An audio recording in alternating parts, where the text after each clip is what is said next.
तुम्ही कधी असा विचार केला आहे का? काही लोक सतत पुढे जातात आणि काही लोक तिथेच अडकून राहतात. दोघांकडे वेळ सारखाच, दोघांकडे अपॉर्च्युनिटी सारख्या, पण रिझल्ट कम्प्लिटली डिफरंट का? कारण फरक टॅलेंटमध्ये नाही, फरक आहे सवयींमध्ये. आज मी तुम्हाला अशा 7 सवयी सांगणार आहे, ज्या फॉलो केल्या तर तुमचं आयुष्य खरोखरच बदलू शकतं. आपण सगळे काय करतो? मोटिवेशनल व्हिडिओ बघतो, 2 दिवस एक्सायटेड राहतो आणि पुन्हा सेम रुटीनमध्ये जातो. का होतं असं? कारण आपण बाहेर बदल शोधतो, पण खरा बदल आतून सुरू होतो. आणि हाच आहे या पुस्तकाचा कोर मेसेज. या पुस्तकात लेखक पहिली सवय सांगतो, बी प्रोॲक्टिव्ह. सिंपल वाटतंय ना? पण ही सवय तुमचं पूर्ण आयुष्य बदलू शकते. आता प्रोॲक्टिव्ह म्हणजे काय? याचा अर्थ तुमच्या आयुष्याची रिस्पॉन्सिबिलिटी घेणं. रिॲक्टिव्ह लोक काय करतात? ते म्हणतात माझा मूड नाही, टाईम नाही, सिच्युएशन खराब आहे. पण प्रोॲक्टिव्ह लोक काय करतात? ते म्हणतात मी काय करू शकतो? समजा तुम्हाला सकाळी उठायचं आहे. रिॲक्टिव्ह माइंड आज झोप येते, उद्यापासून सुरू करतो. अँड प्रोॲक्टिव्ह माइंड, हो झोप येतेय पण मी उठणार कारण माझं गोल मोठं आहे. डिफरन्स सिच्युएशनमध्ये नाही, डिफरन्स डिसिजनमध्ये आहे. आपल्या आयुष्यात 2 प्रकारच्या गोष्टी असतात, ज्या आपण कंट्रोल करू शकतो, ज्या आपण कंट्रोल करू शकत नाही अशा. For example, weather, people's opinion, past हे आपण कंट्रोल करू शकत नाही. पण आपण कंट्रोल काय करू शकतो? आपले थॉट्स, आपले ॲक्शन्स, आपले डिसिजन्स. आता आपण एक एक्झाम्पल घेऊयात. एक स्टुडंट होता. तो नेहमी म्हणायचा माझं लक खराब आहे. एक्झाममध्ये फेल झाला की म्हणायचा पेपर टफ होता. पण एक दिवस त्याला कळलं प्रॉब्लेम पेपरमध्ये नव्हता, प्रॉब्लेम प्रिपरेशनमध्ये होता. त्या दिवशी त्याने एक्सक्युजेस देणं बंद केलं आणि रिस्पॉन्सिबिलिटी घेतली. नेक्स्ट एक्झाममध्ये काय झालं? तो टॉपर होता. जोपर्यंत तुम्ही एक्सक्युजेस देता तोपर्यंत तुम्ही पॉवरलेस आहात. ज्या दिवशी तुम्ही रिस्पॉन्सिबिलिटी घ्याल त्या दिवशी तुम्ही पॉवरफुल बनाल. तर आजपासून एक काम करा. जेव्हा तुम्हाला वाटेल माझ्याकडून होत नाही, तेव्हा लगेच स्वतःला विचारा, मी काय करू शकतो बरं? ही सवय सिंपल वाटते, पण जर तुम्ही ही मास्टर केली तर तुमचं आयुष्य दुसऱ्या लेवलला निघून जाईल. आता लेखक यामध्ये दुसरी सवय अजून पॉवरफुल आहे ती सांगतात. ती तुमच्या लाईफला डिरेक्शन देते. दुसरी सवय आहे begin with the and in mind. थोडक्यात सांगायचं तर शेवट कसा हवा आहे हे आधी ठरवा आणि मग सुरुवात करा. तुम्ही कधी असा विचार केला आहे का? तुम्ही ज्या डिरेक्शनमध्ये चालत आहात ती खरंच तुम्हाला योग्य ठिकाणी घेऊन जाते का? इमॅजिन करा, तुम्ही ट्रेनमध्ये बसलात पण तुम्हाला डेस्टिनेशन माहितीच नाही, तर काय होईल? तुम्ही कुठेतरी पोचाल, पण तुम्हाला जिथे जायचं आहे तिथे नाही पोचणार. एक्झॅक्टली असंच आपल्या लाईफमध्ये होतं. आज खूप लोक बिझी आहेत पण प्रोडक्टिव्ह नाहीत. का? कारण त्यांना माहितीच नाही की मला पोचायचं कुठे आहे. हायली इफेक्टिव्ह लोक आधी विजन बनवतात. ते स्वतःला विचारतात माझं आयडियल लाईफ कसं दिसतं? मी 5 वर्षांनी कुठे असणार आहे? मी तुम्हाला एक छोटासा इमॅजिनेशन एक्सरसाइज देतो. डोळे बंद करा आणि इमॅजिन करा तुमच्या आयुष्याचा शेवटचा दिवस आहे हा. लोक तुमच्याबद्दल काय बोलत आहेत?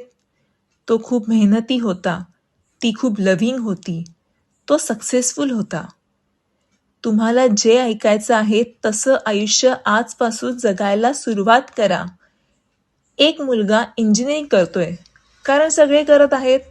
त्याला कोडिंग आवडत नाही, इंटरेस्ट नाही, पण तो चालू ठेवतो. 4 वर्षांनी डिग्री मिळते पण हॅपीनेस नाही. का?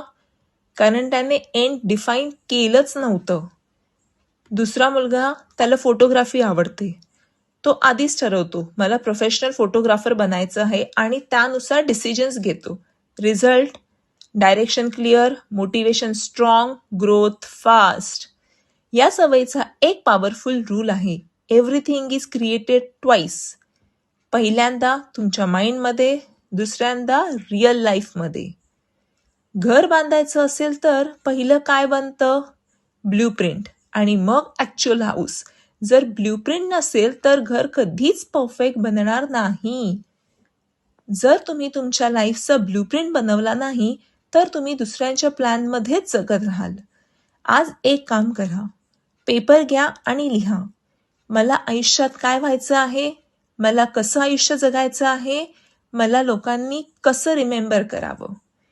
क्लॅरिटी नसलेलं लाईफ म्हणजे डिरेक्शन नसलेली जर्नी आणि क्लॅरिटी असलेलं लाईफ म्हणजे पर्पजफुल जर्नी. आता लेखक इथे तिसरी सवय सांगतोय, जी तुमचं टाइम आणि लाईफ कम्प्लिटली कंट्रोलमध्ये आणते. तर तिसरी सवय आहे, पुट फर्स्ट थिंग्स फर्स्ट. थोडक्यात जे खरंच महत्त्वाचं आहे ते आधी करा. तुम्ही दिवसभर खूप बिझी असता, पण दिवसाच्या शेवटी असं वाटतं का आज काहीच इम्पॉर्टंट केलं नाही? आपण सगळे काय करतो? व्हॉट्सअप चेक करतो, इंस्टाग्राम स्क्रोल करतो, छोट्या छोट्या कामांमध्ये वेळ घालवतो आणि जे खरंच इम्पॉर्टंट आहे ते पुढे ढकलतो. प्रॉब्लेम टाईममध्ये नाही किंवा टाईम कमी नाही यामध्येही नाही. प्रॉब्लेम प्रायोरिटी क्लिअर नाही हा आहे. या सवयींमध्ये एक पॉवरफुल कन्सेप्ट आहे, आपल्या सगळ्या कामांचे 4 प्रकार असतात. Quadrant 1, urgent plus important. For example, exam उद्या आहे, डेडलाईन आज आहे, हे काम तुम्हाला करावंच लागतं आणि तेही प्रेशरमध्ये. Not urgent plus important, exercise, planning, learning, relationship building, हे काम सक्सेस तयार करतं, पण अर्जंट नसल्यामुळे आपण इग्नोर करतो. क्वाड्रंट 3 आहे, urgent plus not important. Random calls, unnecessary meetings busy ठेवतात पण ग्रोथ देत नाहीत. Quadrant 4, not urgent plus not important. Endless scrolling, timepass, हे तुमचं फ्युचर डिस्ट्रॉय करतं. हायली इफेक्टिव्ह लोक जास्त वेळ कुठे घालवतात माहिती आहे का? क्वाड्रंट 2 मध्ये, म्हणजे planning, skill building, health, relationship यामध्ये. लेखक एक रिअल लाईफ एक्झाम्पल देतो. 2 लोक आहेत. पहिला रोज एक्सरसाइज स्किप करतो, कामं पुढे ढकलतो. रिझल्ट अचानक health issue, last moment stress. आणि दुसरा रोज थोडा वेळ एक्सरसाइज, प्लॅनिंग आधीच करतो. रिझल्ट स्टेबल लाईफ, लेस स्ट्रेस, मोर सक्सेस. आता आपण अजून एक यामध्ये व्हेरी रिलेटेबल स्टोरी बघूयात. एक स्टुडंट आहे, तो एक्झाम जवळ आल्यावरच स्टडी सुरू करतो. रात्री जागतो, स्ट्रेस घेतो. दुसरा स्टुडंट रोज 1 ते 2 तास स्टडी करतो. एक्झाम टायमिंगला काय होतं? दुसरा स्टुडंट एकदम काम, कॉन्फिडेंट आणि प्रिपेअर्ड असतो. पुढे लेखक म्हणतात, तुम्ही आज जे इग्नोर करता ते उद्या प्रॉब्लेम बनतं. टाइम मॅनेजमेंट म्हणजे सगळं मॅनेज करणं नाही, तर योग्य गोष्टींना प्रायोरिटी देणं आहे. इमॅजिन करा, तुमच्याकडे एक जार आहे आणि तुमच्याकडे मोठे दगड, छोटे दगड, वाळू हे आहे. जर तुम्ही आधी वाळू टाकली तर मोठे दगड आत जाणार नाहीत, पण जर तुम्ही मोठे दगड आधी टाकले बाकी सगळं फिट होतं. असंच लाईफमध्ये आहे.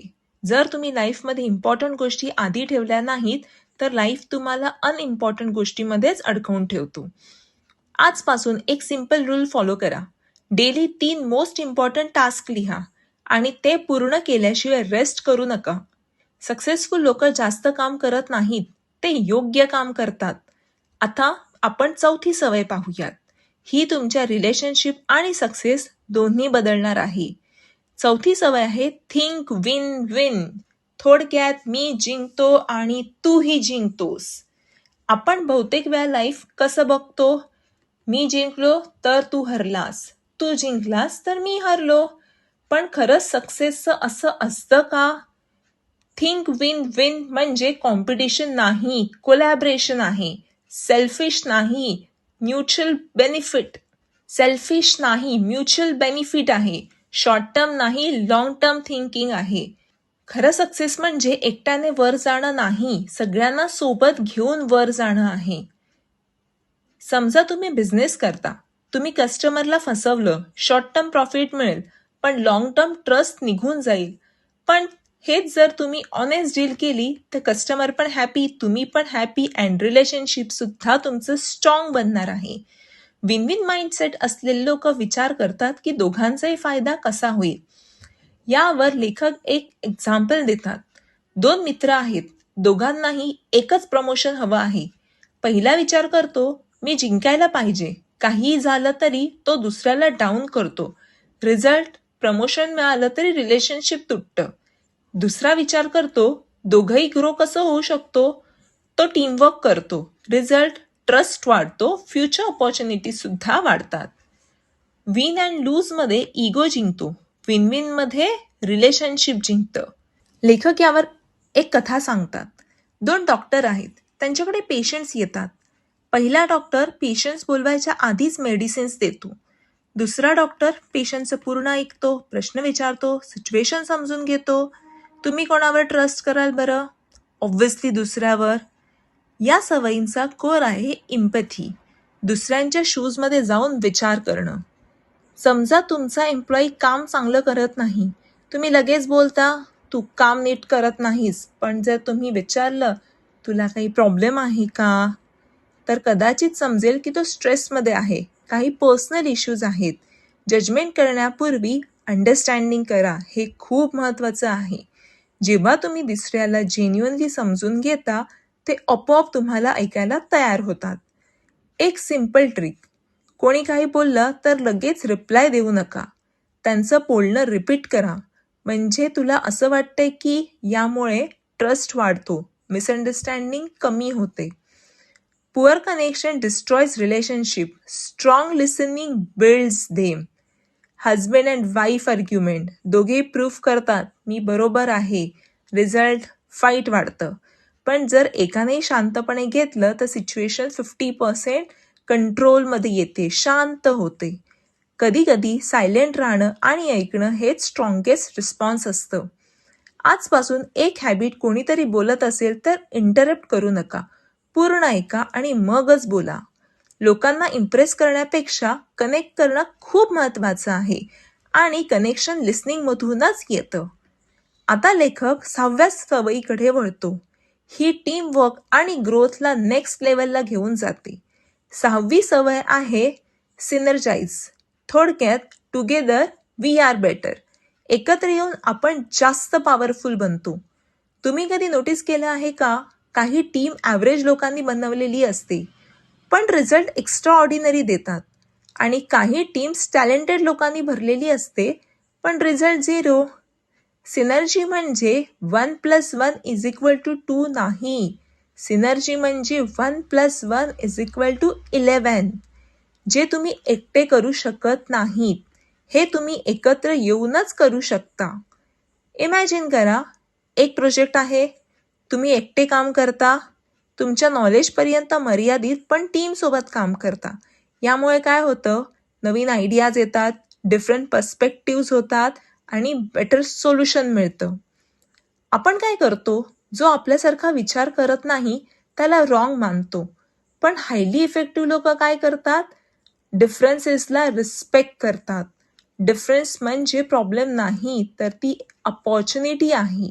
यावर लेखक एक उदाहरण देतात. एक कंपनी आहे, टीममध्ये 3 लोक आहेत. एक क्रिएटिव्ह आहे, एक लॉजिकल आहे आणि एक प्रॅक्टिकल आहे. जर हे तिघे आर्ग्यू करत बसले तर रिझल्ट काय येणार, 0. पण जर त्यांनी एकमेकांना ॲक्सेप्ट केलं तर रिझल्ट काय येणार, इनोव्हेशन. इमॅजिन करा, तुमच्याकडे एक गिटार आहे, एक ड्रम आहे. 2 वेगळं वाजवलं तर साऊंड नॉर्मल, पण एकत्र वाजवलं तर एक छान म्युझिक तयार होतं. सिनर्जी म्हणजे तुझं वर्सेस माझं नाही, आपलं आहे. घरातही हेच लागू होतं, हजबंड अँड वाईफमध्ये. माझं बरोबर, तुझं बरोबर. पण जर दोघांनी विचार केला तर आपलं सोल्युशन काय आहे, तरच रिलेशनशिप स्ट्रॉंग होतं. विनिंग आर्ग्युमेंटपेक्षा सोल्युशन तयार करणं महत्त्वाचं असतं. ऑफिसमध्ये इगो असेल तर टीम तुटते, ट्रस्ट असेल तर टीम जिंकते. Alone you can go fast, together you can go far. आजपासून एक हॅबिट. कोणाचं ओपिनियन वेगळं असेल तर त्याला रिजेक्ट करू नका. त्यातून काही नवीन शिकण्याचा प्रयत्न करा.